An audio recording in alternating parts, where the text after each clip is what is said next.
It is very early in the morning again, so let's spend some time before the season starts today, actually, to review the cards that are coming out this season, and I need to plan my tokens. I figured I'd bring you along in that process. I'll show you my Excel file that I make of how I plan my tokens and what cards I plan on purchasing. So we'll look at the cards that are coming out in this Undead Horde season, including the Season Pass, and then the Series 5 and Series 4 cards that are going to be released. And then at the end of the video, I'll take a look into the data mines we have into the November, and I think we might even have December data mines of the cards coming out then, because those cards, as I mentioned in the last video that I made yesterday that I highly recommend you watch, it's nice to know what is ahead as you plan your tokens. The reason this video is not more formatted, I typically would make slides for this and have some nice pictures for you to look at, but I chose to make that video last night, which felt really important to me, and so I hope that you have watched it. So we're just going to read through the block. Keep things simple because the information is there the same, which is good because it allows me to point out to you, if you did not already know, if you are interested in buying the season pass, do not buy it in game. If you did not know, you can go to shop.marvelsnap.com and you can buy stuff through the web shop, and you get a web track, right? So you get, in fact, I can just show you. You get extra goodies depending on how much you purchase. So if you buy the season pass, you automatically get, I forget how many credits this is, I think it's like 100, and then a mystery variant, depending on how much you buy every season. But what is also happening this season, if you do it, is that you also get a collector Series 5 snap pack. If you are already collector Series 5 pack complete, you'll just get the tokens equivalent, and an Arnim Zola Nightforge variant. It's pretty cool. In order to do it, what you need to do is open the game, log into the game during the new season, then go into the web shop and purchase the premium or super premium season pass through there and get the benefit that way. So speaking of season passes, let's talk about the card coming out, which I'm excited to see that there's a Devil Dino variant. Maybe we got to make something work with that card this coming season and make a video about that. That'd be fun. But what card is being released as a season pass? It is part of this new Horde archetype, which we're getting surprisingly few cards for it. Like there's a lot of cards related to discard this season or destroy, which is cool. Like, that's great. But I would expect that all the cards this season were for the Horde archetype just because it's brand new. But Horde.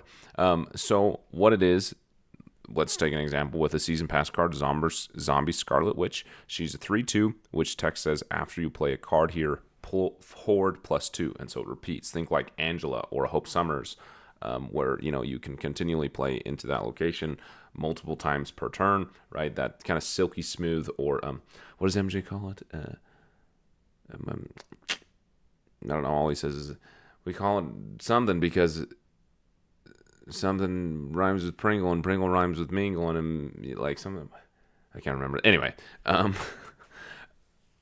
Zombie Scarlet Witch. So okay. So the Horde mechanic, what it is after a card with the ability Horde. So in this place, Scarlet Witch. If you do not already have a Horde, right? So let's say on turn 3 you play Scarlet Witch, and then on turn 4 you play Kitty Pryde or something into the same location as Zombie Scarlet Witch. She will create a Horde, which is a token. It will be buffed by Patriot. It has no text. It's a Horde token. It will set its power or create it in another location separate from the one that Zombie Scarlet Witch is, and then give it +2 power. And then every single time that you play a card there, that Horde that has been created will gain +2 power. So it will not create multiple Hordes, but it will continue to give that Horde more power as you play cards into that location. So you can, let's say on turn 4, you played 3 cards into her location. That's a 6 power Horde. And then on turn 5, you play 1 card into her location. That's an 8 power Horde. So Shadow King might be doing some feasting on your Horde. So just look out for that. So there are other cards that will add power to your Horde, so it can scale pretty strong. However, you do have the dynamic where you aren't getting that power into Zombie Scarlet Witch's location. You're getting power into another location. So overall, what do I think about this card? I was going to skip this season, I thought, from the season pass. But watching MJ's video or Res Snapper's video about Headpool actually had me convinced that, hey, maybe I actually do want to try this card. And then they have these free tokens, which I really do need. So I will be getting that and plan on making videos about it, right? There's the benefit of content. I'm not we'll have to see about Horde. I'm still up in the air about it, but now that I like sit down and actually think about it and start to do the math, the Horde card itself, the token that's going to be created by Zombie Scarlet Witch in the right deck, it's going to be pretty powerful, especially if you combine it with something like the Hunger, which is another card that we'll get to. Especially if you combine this with something like a Werewolf by Night and Skills deck, where you just continue to play skills into Zombie Scarlet Witch's location without clogging yourself out in that location, things could go pretty crazy. So I don't know. I think it's actually going to be pretty strong. I'm also excited to try things that people have suggested. Where I wish I should know this. In fact, we can find out right now. Zombie Horde is a 0 costed card, from what I can tell. If this is correct. So that brings up the question that people have asked very smart. If you bounce the Horde, or you create a copy of it with Bastion, and then you play that one, does that also get a buff? Yes, it does, which is pretty cool. So we got Zombie Bounce. We got to come up with a good name for that. Bounce Horde. That's not a good name. We got to come up with something. But because Bounce also makes a lot of sense with Zombie Scarlet Witch. So there's kind of I think like that silky smooth deck is going to be really interesting. I think a skills based deck is really going to be interesting with Zombie Scarlet Witch, and then I think a bounce deck is really going to be interesting with Zombie Scarlet Witch. I'm excited to have a new archetype to experiment with. I'm actually looking forward to this. I'm coming around on this full circle. I was at first just going to think, it's not going to be that strong. I'll just skip this season, which is a horrible idea for content. But I've come around, and I'm now genuinely excited. So moving on to the Super Premium Season Pass, which is not confirmed in this blog, so I don't want to say this and have it be fake news. Oh, okay, sorry, it is confirmed here. He will also be a Seasonal Series 5 pack, right? So Zombie Scarlet choose only the Season Pass. Headpool is also the Super Premium Pass, where you get him and a variant, or you can get him in the Seasonal Series 5 packs, like they did with Sparky. However, Spirky was a Series 4. This is a Series 5, so it will cost more. And I can understand why. His ability is when this is destroyed, return it to your hand, then give all cards in your hand +1 power. Some really, really cool things about his text is that he returns to your hand and then buffs your hand, so he will buff himself, which is really cool. Obviously, this is going to make so much sense with Destroy. You're going to have to play really carefully if you're playing the Moira X version, because your hand's going to get stuffed. But then again, who cares if your hand's getting pumped up by Headpool? You want 2 Headpools? Just go for that. So I have never, ever made a video about Destroy. I don't play it that much. And for that reason alone, I'm very excited for Headpool to be released and to play more Destroy, which is good. Like, I think Destroy deserves some love. It's been a long-standing archetype in the game, and it deserves some support. So I'm excited for Headpool. I think it's actually going to be a pretty strong card. It's hard to rate these cards in a vacuum, because is Headpool going to be really, really good in Destroy? Yeah. Is it going to make sense outside of that in just like a buff-based deck? I don't know. Like, do you just play, a Silver Surfer deck or whatever and throw in a Deathlock and a Venom? Maybe. I don't know. I'm not entirely sure that that's worth doing. Maybe it's not. Maybe it is. But in Destroy, he is going to be very, very good. And so I feel like that's an archetype that people really love and is played by a lot of people, and is also like a low collection level archetype. So it deserves support, and I think Headpool is actually going to be a pretty good card. Like, really good. So then we can move on to the Snap Packs, the Seasonal Series 5, and then we also have the Seasonal Series 4 cards. And I'll do my best. There's a lot of cards being released to do them in order of release, what will happen. So releasing the same day as the Season Pass, we also have Colonel America coming in the Seasonal Series 5 pack, who is a 3/3 with an ongoing ability. Your other cards here have +1 power for each turn you've discarded a card. Really unique text. The closest comparison we have is something like Speed, where each turn matters. So, it's not like Morbius, where you can discard a bunch of cards on turn 6 and get a bunch of power. You have to discard a card each turn. Just like with Speed, you have to spend your energy each turn. However, let's say you discard, this would be hard to achieve. So let's just be reasonable. Let's say you discard cards 5 turns out of the game. That is 15 power at a location. So that makes him a 318. That's nuts. That is nuts. I think that he's a good card that can go well in an archetype that doesn't really need him, if that makes sense. I'm actually really excited to try him in my Hand of Khonshu deck with Swarm and Victoria Hand. I think Swarm is going to be one of the best archetypes for Colonel America, is in that it gives you kind of the 2 requirements that you need for Colonel America. Similar to Khonshu, where Khonshu has 2 requirements. You need Khonshu discarded to buff him up. And then you also need another card that has been discarded that doesn't come back to your hand, like an APOC. You need it like legit into your discard pile so that Khonshu can revive it. You need both conditions met. Colonel America needs 2 conditions met. He needs cards discarded each turn, not just a quantity of cards throughout the game, just 1 discarded turn is all you need. And he needs cards in the same location as him to give them the power, because he's not going to give the power to himself. So Swarm makes a lot of sense, because Swarm helps you achieve those 2 conditions. It gives you cards to discard and gives you cards to play for free. So I think that he's going to be really fun in like a Swarm-based Victoria Hand, maybe not Khonshu, but I think a Victoria Hand Swarm-based discard deck. Colonel America is going to be really, really interesting. So he's like the most passable of this whole season, I think, because he's not needed. Like, you can play a really competitive discard deck. You can play Bullseye. You can play regular Dracula discard, and he's not like, those decks aren't hungering for a new card. But he is a new card, and he's here, and if you get him, he can do good things, but I don't think that you're going to need him, if that makes any sense. So we'll go in release order, because releasing the same day as Colonel America, but in the Seasonal Series 4 packs, so these are Series 4 cards, we have Zombie Giant Man and Zombie Power Man. We'll go to Zombie Power Man first, because he goes well with Colonel America, where he's a 2/4, pretty high premium stats, where his end of turn ability, if you're winning here, discard the leftmost card from your hand.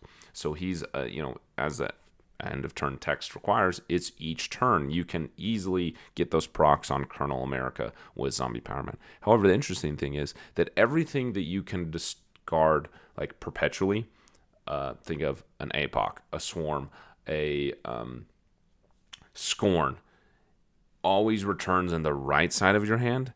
And so this leftmost card in your hand is like really, really interesting design-wise, because you don't always want to target that. And so it's cool because you can not win here. I also think locations that are cards that care about winning each location are super unique. Like Viv Vision, or like Iron Patriot, those types of things. Interesting card that I think will go well in Colonel America. I think a lot of the decks where we're going to see Colonel America, we'll see Power Man and vice versa. However, if you're not getting Colonel America, I don't recommend that you get Zombie Power Man. If you're thinking, wow, that goes really well with Agatha, just get Redshift. Just wait for Redshift to rotate into your token shop, because he's going to work a lot better than Zombie Power Man. Because what happens when Agatha plays Zombie Power Man for you into the location that you're losing, and then Zombie Power Man doesn't discard Agatha, and then you're sitting there with the Zombie Power Man, who's then going to win that location later, and then discard your Ghost Rider once Agatha has been discarded, and then you're not going to be able to bring her back. That I don't think is going to be a good application there. Again, not very needed, but if you get him, he's going to do good things. So then the other Seasonal Series 4 card that will be released on October 7th, this is all today, like later today in a few hours, these cards will all be released, is Zombie Giant Man, who's a 5/3 on reveal ability of Horde +1. So let's say, again, you've got that Scarlet Witch down, you played her, whatever, you got your Horde up to 8 power, and then on turn 5, you play Zombie Giant Man, your Horde will go up to 9 power. Let's say you play Zombie Giant Man into the Scarlet Witch location, which is probably smart. That's, and it's sitting at 8 power. That Horde is going to go up to 10, and then Zombie Giant Man is going to set it to 11 power. And then the rest of his text says this gains power equal to your Zombie Horde. Okay, gains is important. I thought it set its power equal to your Zombie Horde, like Taskmaster. So let's say in that scenario where you have an 11 power Horde in another location, Zombie Man, we should just call him that. Zombie Giant Man becomes a 5/14 Devil Dino in shambles. Really, really strong. I think this new Horde archetype is going to be a lot of fun to play. And so obviously I'm picking up Zombie Giant Man and Zombie Scarlet Witch. I don't like telling people to get their cards, but if you're interested, a lot of people just get the Season Pass every season anyway. But if you're getting the Season Pass and you're interested in the Horde mechanic with Zombie Scarlet Witch, you absolutely should get Zombie Giant Man because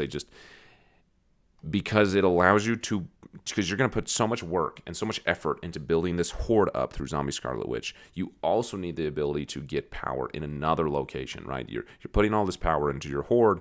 Zombie Scarlet Witch is not generating any power in her location. And so Zombie Man allows you to take all that work that you've invested in another location and benefit from it somewhere else, which is the point of the game. You need 2 locations to be won. So I'm excited for this Horde mechanic. So moving our way back up to the Series 5 cards that will be released, we have Zombie Mr. Fantastic coming out the week after that, in a week from now, October 14th. We now have 3 versions of Mr. Fantastic. His ability, on reveal, Horde +2. So again, goes great with all the other Horde mechanics that we're talking about. And then this is interesting, +2 activate, so on reveal, Horde +2, then an activate ability, give 4 of your created cards +1 power. So you can give your Horde even more power. You can give, I don't even know what else you would play this with because you're going to have other created cards. I'm thinking squirrels go well because Horde also goes well with Mockingbird. You could do something with a Mysterio. Hawkeye K Bishop arrows typically go well in that silky smooth deck. What does MJ call them? I gotta remember. MJ, please watch this video and tell me the name of them that I gotta remember. I think that this is going to be really good. I think it's a good addition to the archetype, especially at a 2 power stat. I think that's really, really important because you can get him, with activate, you got to get him down early. And so as a clarification, Zombie Scarlet Witch is not the only card that can generate a Horde. So even if you played Zombie Giant Man and you did not play a single other Horde card this turn or this game, you do not have a Horde on the board, and you play Zombie Giant Man. Zombie Giant Man will generate a Horde in another location and give it +1 power. So we'll go from 0 power to 1, and Zombie Giant Man will gain 1 power for a 5/4. So it's not just Zombie Scarlet Witch. Any card that has a text Horde will generate a Horde if you do not have one yet. But once one is generated, then that Horde text will just give the power to it. So then, coming out the week after that, on October 21st, we have Zombie Captain Marvel, which again is another enabler for Destroy, which I think is very interesting. An activate ability, destroy your other cards here to get +3 power for each. That's kind of insane. And then move to the location you're losing. That's just a lot of power. Let's say you have 3 cards there. 3 times 3 is 9. +4 is 13. And then she moves. A 4/13 that's enabling destroys. She's hitting your head pool and your dead pool and your Wolverine for you. And then going to the location where you need that power, oh my gosh, destroy is getting so much help. I don't play a lot of destroy, so I'm really thinking about skipping this card, but just the idea of playing destroy seems fun with this card, so maybe I'm going to get it. The thing is that I don't know, the play lines are going to be tight, if that makes sense, because you can activate this at its earliest on turn 5, realistically. And so Venom and Deathlock are going to get harder to play because you're typically wanting to make room to play, Null and Death and those types of things. So the play, it's going to change how Destroy is played because the turn order is going to change a lot. But I think that its ability is going to be really, really strong for Destroy. I think Zombie Captain Marvel is going to be one of the surprisingly good cards this season, similar to what Myra X was last season, that Myra X has very, very narrow applications. But in the applications where she's good, she is now a de facto card in the best versions of Destroy. I can imagine Headpool and Zombie Captain Marvel being in that new Destroy package. And then the last card of the season we have being released in snap packs. There's more cards from limited time game modes, but in snap packs on October 28th, we have Zombie Galacti, which I am genuinely confused about. So, start of game, choose 6 other cards in your deck. Okay. Then, on reveal, transform those cards into copies of this. Which is so confusing to me. So, like, you pick your cards in your deck, which I don't think this works with Kang or Erishim or Thanos. If it worked with Thanos, that'd be crazy to turn your stones into Zombie Galacti. But so it's going to pick 6 of your cards randomly. Maybe all of those cards are going to be in your deck at the end of the game, or they're going to be on the board. And so somehow you go through the work of playing a 7 power card or 7 cost card. So you got to have extra energy somehow, which makes sense with Silky Smooth because of Hope Summers and that type of thing. And maybe this goes with Zombie Scarlet Witch. But so you do that, and then you turn them into 4 costed cards. Like, it just, why would you want to do that? Why would I want to turn my 4/6 Galacta into a Galacti? Why would I want to turn my Blue Marvel into a 4-powered card that doesn't buff locations, right? And like, okay, just don't play those cards with Zombie Galacti. I get that, but like, so many people have been talking about how good this card is going to be, but it's 7 cost. You have to go through the work of getting extra energy to play this for 4 power? What? I just don't think that's worth it. Of course, you have the option where you can buff him up. He can get hit with Gwenpool. He can get hit with Galacta. He can get hit with Headpool. Or Vivision. Or Fastos. Or Fastos is actually not that bad, because it could also discount it. Or only discount it. Surge could hit him. Whatever it is. It's still just, I don't know. I am really think that this card is going to be dumb. I think it's going to be I think that there's games where Zombie Galacti is going to be crazy. It's going to generate clips. 100% it's going to get the clips. And then there's going to be games where it's just an absolute whiff. So this is the card that I'm least interested in. If I were to try and rank them somehow, before we get into the limited time game mode cards, at the bottom of the list is Zombie Galacti. Then after that, Zombie Power Man. Then after that, Colonel America. Then just personal interests. Like, those are all the cards that I think are like below, they're like average or below. Like, totally reasonable to skip, I think, would be Zombie Galacti, Zombie Power Man, and Colonel America. Then the cards that I'm actually interested in kind of a particular order, but not really, are Zombie Captain Marvel, Headpool, Zombie Mr. Fantastic, Zombie Giant Man, and then Zombie Scarlet Witch. I think the card that I'm most excited about, actually, is Zombie Giant Man. Of course, he's going to need other Horde cards, but I actually, like, this is the card that I'm most excited to play. Again, I know to get his value, you're going to have other cards, but that makes sense. All right, so then moving on to our limited time game mode cards. That I can tell you which game modes are coming from. So Sanctum Showdown is coming from October 15th to October 22nd, and it's how you're going to get the Hunger, which is a skill card similar to Astral Projection. So it's a skill that can go into your deck, and its revealed ability is simply on reveal Horde +3. You want to know what this card goes really great? Well, Zombie Scarlet Witch, because it's a skill, so it does not take up space in that location, but you can play it into a location. So you play this into Zombie Scarlet Witch, your Horde just gained 5 power on one turn. Are you kidding me? I'm very excited for this. I think that this is like perfectly designed for what the Horde is being.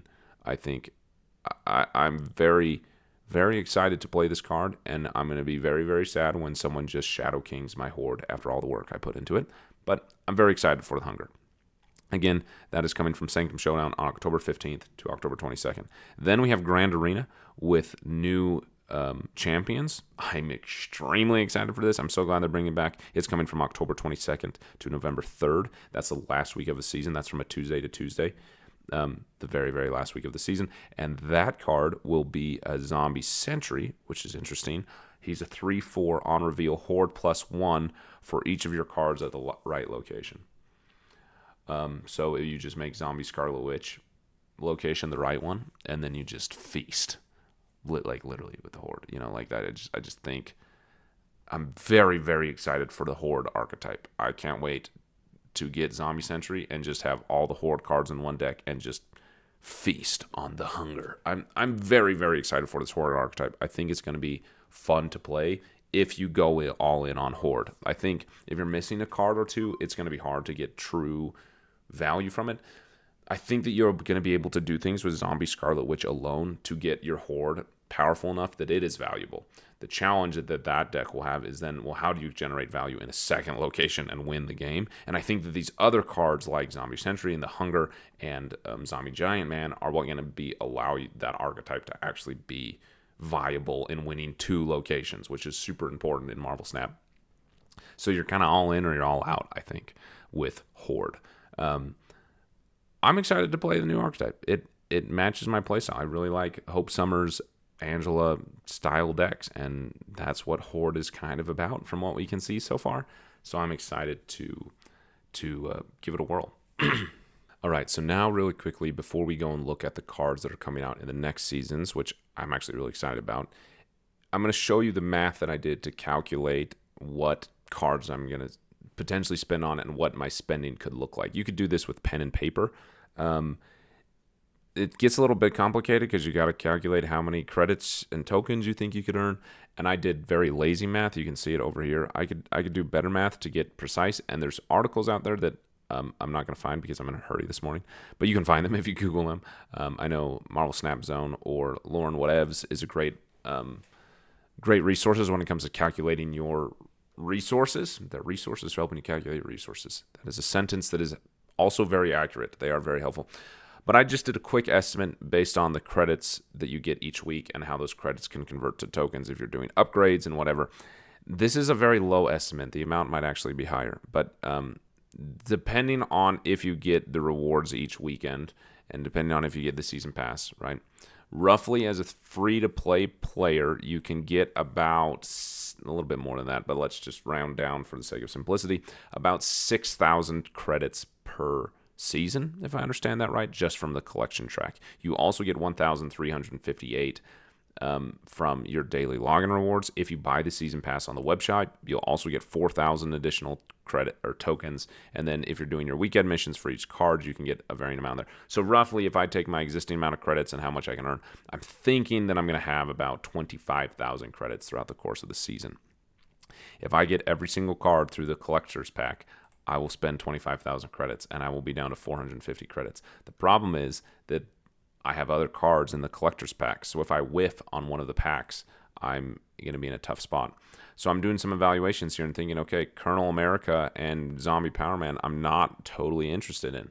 So, that's a simple way that I can save about 2,000 credits if I don't get Zombie Power Man and I instead just get Zombie Giant Man through the token shop instead of in a collector's pack, because I have a lot of cards in Series 4 that I don't have, so I could really, really whiff on that one. And that's a way to spend less tokens. So let me skip those 2 cards. Colonel America makes it hard because I'm going to have more cards in my snap pack, so I'm evaluating if I want to just spend 6,000 tokens on these cards and forego the goodies of a snap pack to save a few tokens by not risking it. I'm thinking so because I have 3 or 4 cards, 2 or 3 cards in there from this season that will still be there.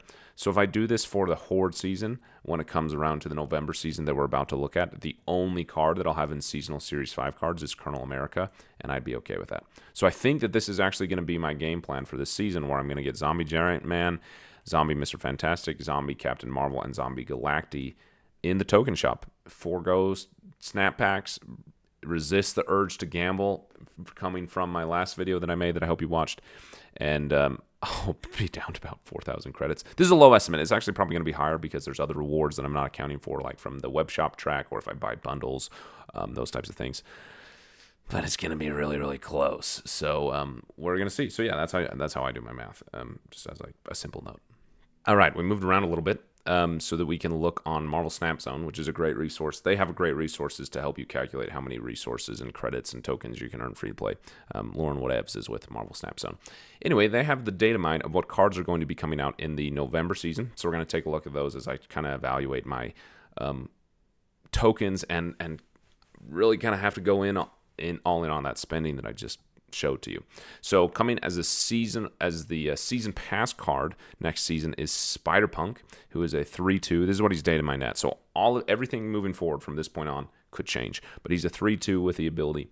You can this is my first time looking at these, so we're gonna see how they go.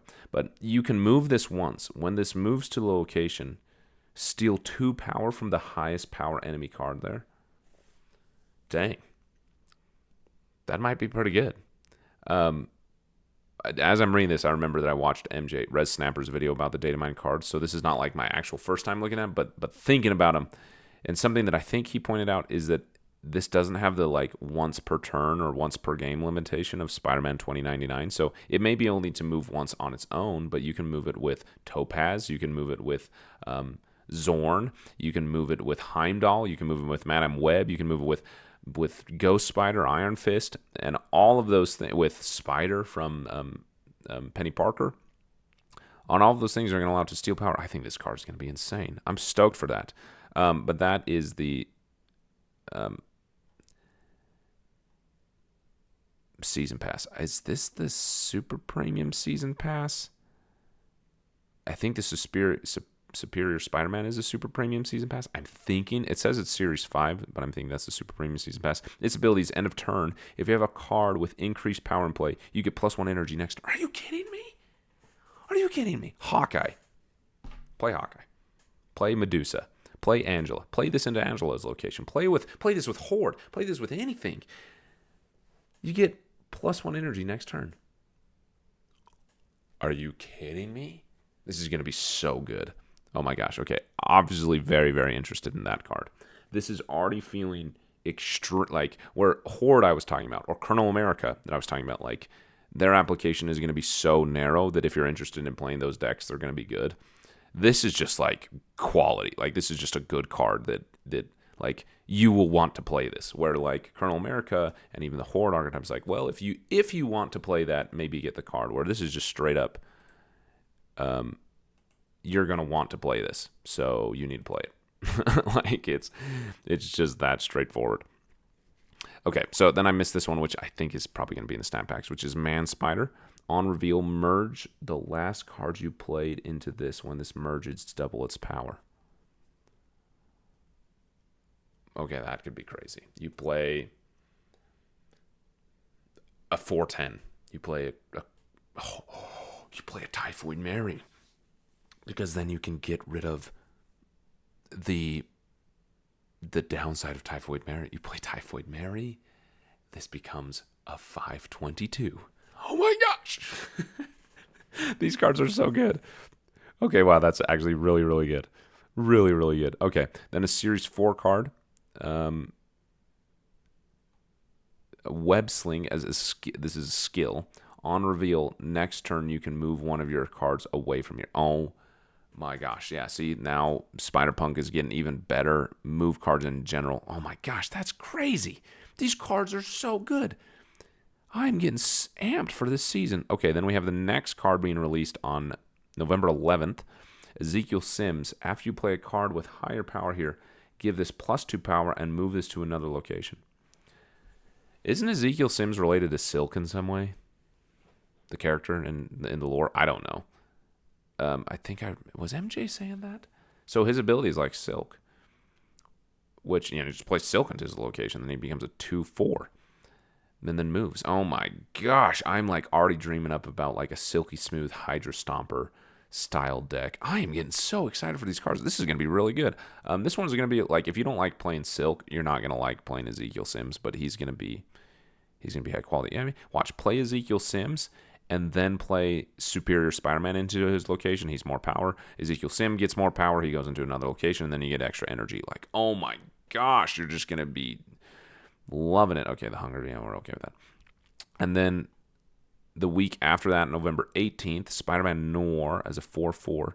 On reveal, if your other cards in play cost exactly 8 total. Oh, interesting. Add the top card of your deck here. Set its power to 8. Oh my gosh. 4 and 4 and 8 and 8. Oh my, this is fun. Okay, so 8 cost. Wow, what an interesting text. If your other cards in play cost exactly 8 total. So if you play 1-on-1 and a 2-on-2 and a 3-on-3, that's 3, 4, 5, 6. So that won't work. So you can't play this on turn 4. You have to play this on turn 5 somehow. So if you play a 1-on-1, a 2-on-2, a 3-on-3, that's 6. Then a 2 on turn 4. Then you can play this on turn 5. This is going to be extremely niche. Okay, you want to know what this reminds me? This reminds me of Mole Man. Mole Man, in his limitations and in how narrow his application is, not a great card. But if you really want to put in the effort to make Mole Man a great card, which I have in one of my in multiple videos actually, he's a phenomenal card.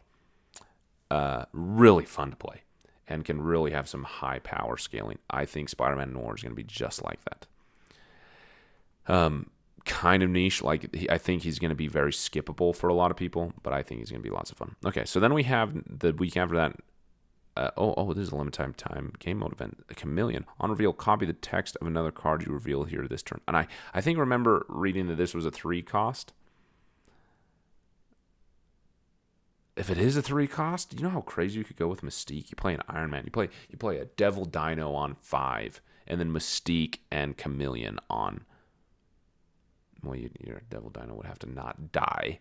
But then you play a Mystique and a Chameleon on turn 6. 3 locations. You're locking down right there, brother. You just need a Cosmo. I don't know. I'm pretty sure it's a 3 cost. I have to see its power. This could be really, really interesting. I'm thinking through a lot of the combos we have with copying cards like Mystique or Prodigy, and a lot of those require more. You have to play this the same turn. Play with a Sage. I think that this is going to go really good in that. Right now, it's in my deck code as Valentina because that's the subscriber who suggested it. But it's the not the end of turn deck, but the Thena, Havoc, Agent Venom, small cards deck. I think he could fit well in there. You copy your Sage, copy your Havoc, something like that on a final turn. Then Deafening Chord, also into a limiting time event. Deafening Chord is a skill, 1 cost skill. On reveal, afflict an enemy card here that costs 3 or less with -1 power and remove its text. Oh my gosh! It's like a Red Guardian that doesn't take up space and it can be a little bit more targeted. It costs 3 or less. Guess what? Their Mobius is sitting there. They're thinking, you know what? I'm next to... I don't know. I'm trying to think of something they'd be next to. Because I was like, oh, they're next to a ninja. They're like, oh yeah, the ninja protects me. Whatever. They got their Morbius next to their MODOK, and they're thinking they're safe from Red Guardian. Not anymore. You've been deafened chord. I think that's really interesting. And then the same day we have Hydra Man as a 5/8. I hope his ability's similar to Sandman. Set the cost of each card's top deck. Oh yeah, okay. Set the cost of each deck's top card to 1. Oh my gosh. Are you serious? Source 3 Energy. I don't know what your name is in our Discord. I can't remember it. But you're asking for cards for top deck. Here you go. Hydra Man for your top deck. Wow. Really, really interesting card. I think it's going to be a lot of fun. But I don't think a lot of people are going to play him. If that makes sense. And then we have another... Oh, this is a card that I'm super interested in. I think there are skills that come with this. Okay, so you can't see this, but Prowler's text, I think he's a 3/4. Oh, yeah, you can see he's a 3/4 here. Oh my gosh, these variants!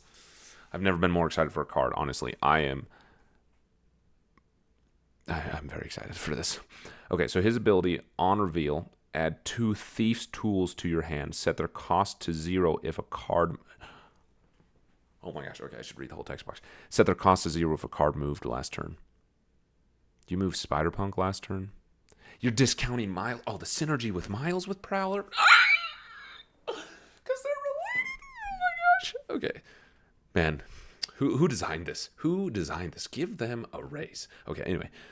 So this Thief's Tools, this is why I had to go to a different website, because those would not load.